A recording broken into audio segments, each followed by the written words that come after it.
Diploma second semester mathematics 2 এর আজকের ভিডিওতে আমি তোমাদেরকে যেই ম্যাথটা সমাধান করে দিব। দেখতে পাচ্ছ অলরেডি আমি এই ম্যাথটা লিখে রাখছি। তো তোমাদের এই যে ম্যাথটা, এই ম্যাথটা হচ্ছে খুবই ইম্পর্টেন্ট বা ফাইনাল পরীক্ষার জন্য খুবই গুরুত্বপূর্ণ একটা ম্যাথ। যেহেতু দেখো এই ম্যাথটা অনেকবার আসছে, এই 5-7 বার এই ম্যাথটা আসছে। তো এই ম্যাথটা হচ্ছে আমার কিন্তু অলরেডি ম্যাথমেটিক্স 2 এর প্লেলিস্ট বা পুরো বইয়ের ভিডিও আমার ইউটিউব চ্যানেলে আছে। তো তারপরে একটা স্টুডেন্ট এই ম্যাথটা তার সমস্যা বা করে দিলে ভালো হয় রিকোয়েস্ট করছে, বিদায় হচ্ছে আমি এই ম্যাথটা করে দিচ্ছি। তো এরকম আমার হোয়াটসঅ্যাপে অনেকেই কমেন্টস করছে বা আমার সবুর একাডেমি ফেসবুক পেজে অনেকে রিকোয়েস্ট করছে কিছু ম্যাথ দিয়ে। তো আমি ধারাবাহিকভাবে সেই ম্যাথগুলো সমাধান করে দিচ্ছি। তো আজকে আমি প্রথমে এই ম্যাথটা সমাধান করে দিচ্ছি। তো এটা দেখো তোমাদের ম্যাথমেটিক্স 2 এই বইয়ের অধ্যায় 2 এর সূচক ধারা থেকে এই ম্যাথটা আসছে। তো এটা বার্ষিক পরীক্ষার জন্য যেহেতু ইম্পর্টেন্ট, এই কারণে তোমরা একটু মনোযোগ দিয়ে ভিডিওটা দেখো। হতে পারে এই ম্যাথটা তোমাদের এই 26 সালের যে বার্ষিক পরীক্ষা এটাই কিন্তু আসতে পারে এখানে। তো দেখো এখানে এই যে এটা প্রমাণ করতে হবে যে বা দেখাতে হবে। তো দেখাও যে এই যে একটা ধারা আছে এটা ইকুয়াল হচ্ছে তোমার 3/2e, এটা হচ্ছে আমাকে প্রমাণ করতে হবে। তো এই ম্যাথটা সমাধান করার জন্য প্রথমে আমি যেটা করব যে ধরি বা মনে করি লিখতে পারি, ধরি ধারাটির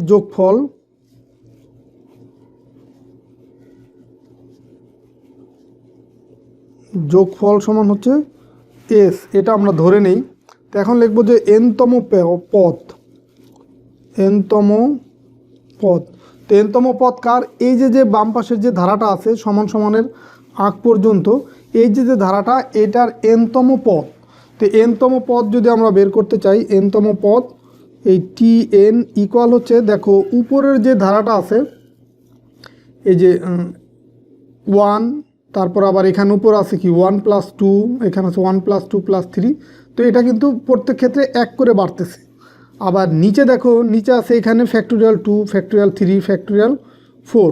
তো এখানে শুধু 1 আছে। তো 1-এর নিচেও যদি আমরা এই ফ্যাক্টোরিয়াল 1 দিই, ধরো এটা নাই, এখানে আমি দিলাম ফ্যাক্টোরিয়াল 1, তো তাতেও কিন্তু সেই 1ই হবে, মানে ফ্যাক্টোরিয়াল 1-এর মানও 1। তো শুধু 1 বা 1/ফ্যাক্টোরিয়াল 1 একই কথা।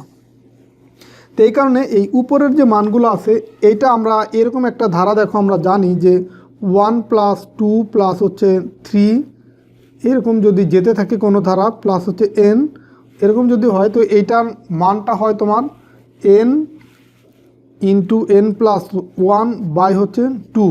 এটা আমরা একটা ফর্মুলা জানি।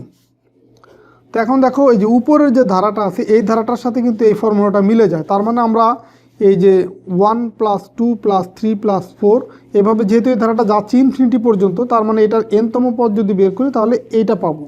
আবার নিচে দেখো খেয়াল করো যে factorial 1 plus factorial 2 plus factorial 3, তো এরকম যদি হয় সেটাই ইকুয়াল আমরা জানি হচ্ছে ফ্যাক্টোরিয়াল n। তার মানে আমরা উপরের যে ধারা এটা ইকুয়াল পাবো হচ্ছে তোমার n × n + 1 হচ্ছে 2। এটা হচ্ছে উপরের ধারাটার মান। আর নিচের ধারাটার মান কি? Factorial n। তো এটা ইনটু আমরা এখান ফ্যাক্টোরিয়াল n এইভাবে দিতে পারি, মানে উপরেরটা ইকুয়াল হচ্ছে এটা পেলাম আর নিচেরটা ইকুয়াল হচ্ছে এই 1/ফ্যাক্টোরিয়াল n, এইভাবেও দিতে পারি বা এইখানে ডিরেক্ট একবারে ফ্যাক্টোরিয়াল n দিয়ে দিলেও হয়, কোনো অসুবিধা নাই। তো এখন এটাকে আমরা একটু সাজিয়ে লিখব। তো দেখো এইভাবে লিখতে পারি n × n + 1। তো এখন দেখো এখানে আছে কি 2, আর এই যে ফ্যাক্টোরিয়াল n আছে, এখন এই ফ্যাক্টোরিয়ালের ভিতর থেকে nটাকে যদি আমরা বাম পাশে নিয়ে আসি, মানে বাইরে নিয়ে আসি, তাহলে লিখলাম n, আর nটাকে যদি বাইরে নিয়ে আসি তাহলে ফ্যাক্টোরিয়ালের ভিতরে থাকবে, এটা থেকে 1 বিয়োগ হবে, মানে n - 1 এরকম হবে। তো এটা আমরা নিয়ে আসলাম কেন? এই উপরের n যেহেতু আছে এটার সাথে এটা কাটাকাটি করার জন্য আমরা এটা নিয়ে আসলাম। তো এইটা আর এটা কাটাকাটি হয়ে যায়, তার মানে উপরে থাকে কি n + 1, নিচে থাকে হচ্ছে 2 ফ্যাক্টোরিয়াল n - 1 এরকম থাকে। তো এখন এটাকে আরেকটু সাজিয়ে লেখা যায়।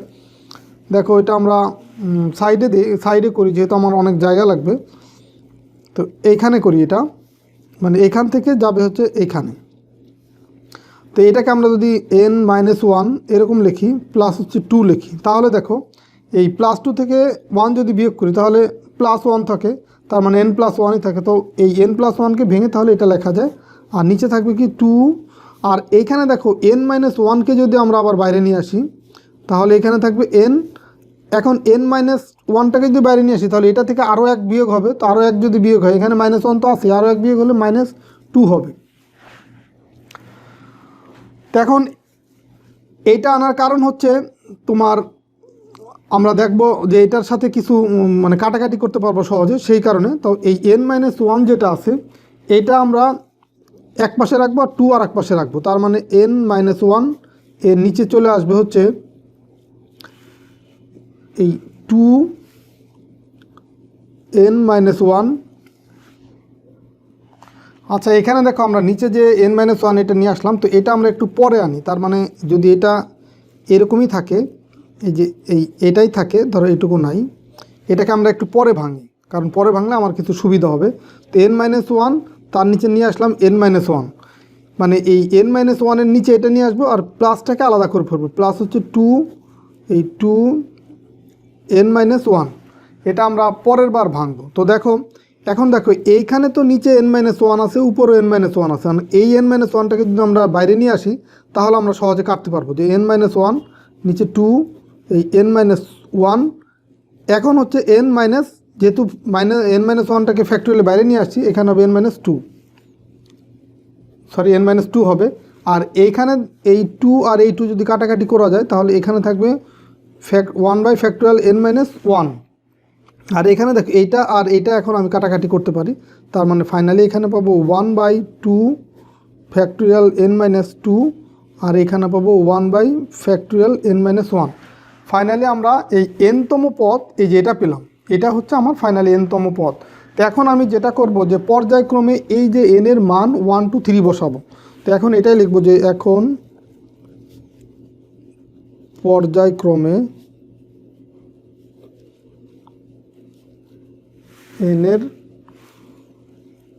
n এর মান বা n এর মান 1 2 3 ইত্যাদি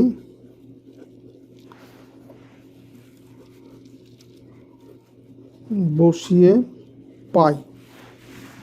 তো যদি এই n এর মান 1 2 3 বসাই, তো n1 যখন আমরা 1 বসাবো এখানে, n এর মান যখন এখানে 1 বসাবো তখন দেখো কি আসবে, তখন আসবে এই 1/2, এটা লিখে ফেললাম। আর এইখানে n এর পরিবর্তে যদি আমি 1 বসাই তাহলে 1 - 2 হয়, তার মানে ফ্যাক্টরিয়ালের ভিতরে চলে আসি কি মাইনাস মানটা। তো ফ্যাক্টরিয়ালের ভিতরে যদি কখনো মাইনাস হয় তখন এই অংশটা হয়ে যায় 0, তার মানে আমরা এই হাফটা আগে লিখলাম আর এটার পরিবর্তে এখানে লিখলাম 0।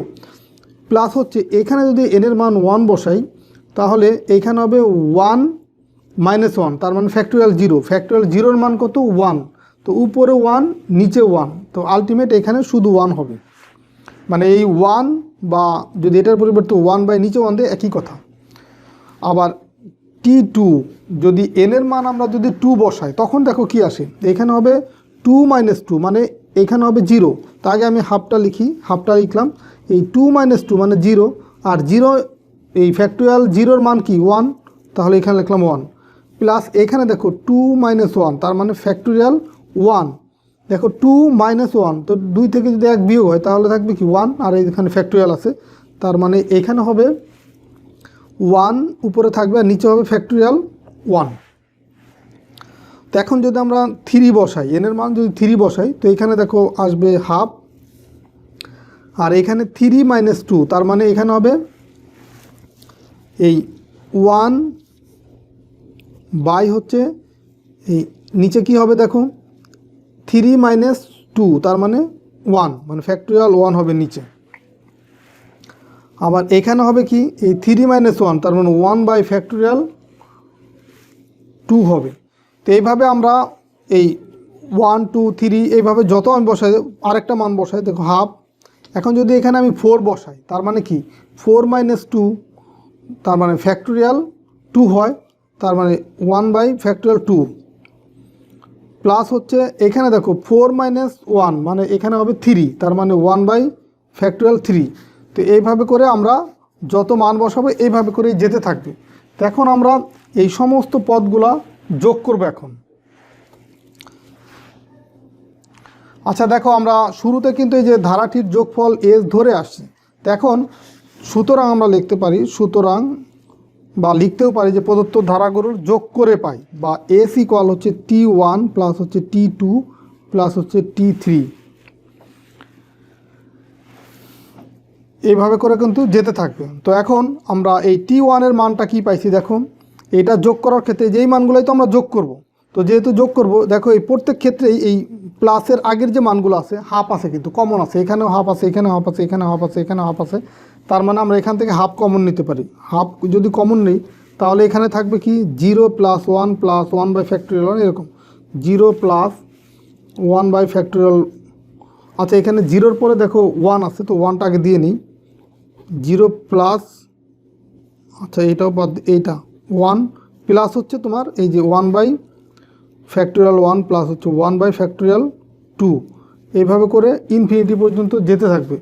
প্লাস আবার এই মানগুলো যদি যোগ করি তাহলে দেখো এই যে 1 plus 1 by factorial 1 plus 1 by factorial 2 এরকম, তার মানে এখানে আসবে তোমার 1 plus 1 by factorial 1 plus 1 by factorial 2 plus হচ্ছে 1 বাই ফ্যাক্টোরিয়াল 3, এইভাবে করে এই মানগুলা যেতে থাকবে ইনফিনিটি পর্যন্ত। তো এখন দেখো আমরা যে ই ধারাটা জানি, ই ধারার সূত্র ভিতরে এখন পড়ে যাচ্ছে ই এই হাফ, এ দেখো এই 0 ধরো যোগ করলেও যা না করলেও তা 0 বাদ, তার মানে 1 plus 1 by factorial 1 plus 1 by factorial 2 এইভাবে করে কিন্তু যাচ্ছে। তো এইটা ইকুয়াল লেখা যায় হচ্ছে ই, এই যে এইটুকু ইকুয়াল, এই যে এখান থেকে এইটুকু ইকুয়াল লেখা যায় ই, তো লিখলাম ই প্লাস এই যে এটাও দেখো এই ই ধারার সূত্রের সাথে মিলে যায়, তার মানে এই 1 plus 1 by factorial 1 plus 1 by factorial 2 plus 1 by factorial 3 plus এইভাবে যদি ইনফিনিটি পর্যন্ত যেতে থাকে তাহলে এইটাও কিন্তু হয়ে যাবে কি ই, মানে এইটা মান হয়ে যাবে ই, এটা ই ধারার সূত্র থেকে পাই।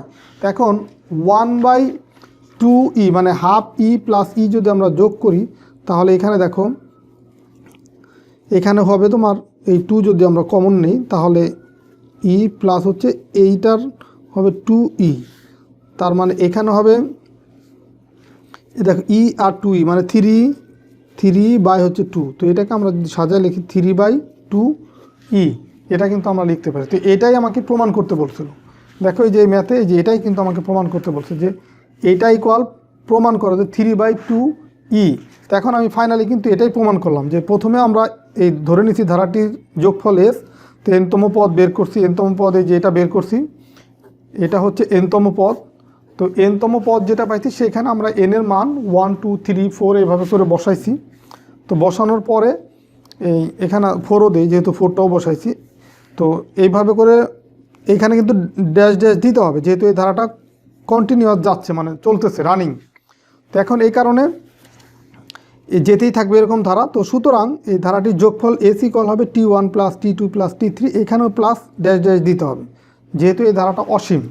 তো দেন আমরা এই প্লাসের আগের মানগুলো যোগ করলাম একবার, আবার প্লাসের পরের মানগুলো যোগ করলাম। তো আগের মানগুলো যোগ করলে দেখো প্রত্যেকটার সাথে হাফ আছে বিধে হাফ কমন নিলাম।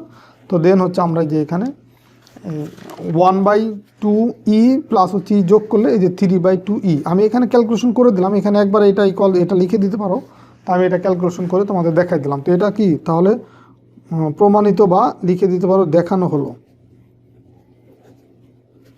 বা প্রমাণিত। তা আশা করি তোমরা বুঝতে পারছো। তো তোমরা আরও কিছু ম্যাথ তোমাদের রিকোয়ারমেন্ট আছে বা তোমরা অনেকেই বলছো আরও কিছু ম্যাথ দিচ্ছো যে যেগুলো করে দিলে ভালো হয়, তো আমি চেষ্টা করবো সেগুলো করে দেওয়ার জন্য।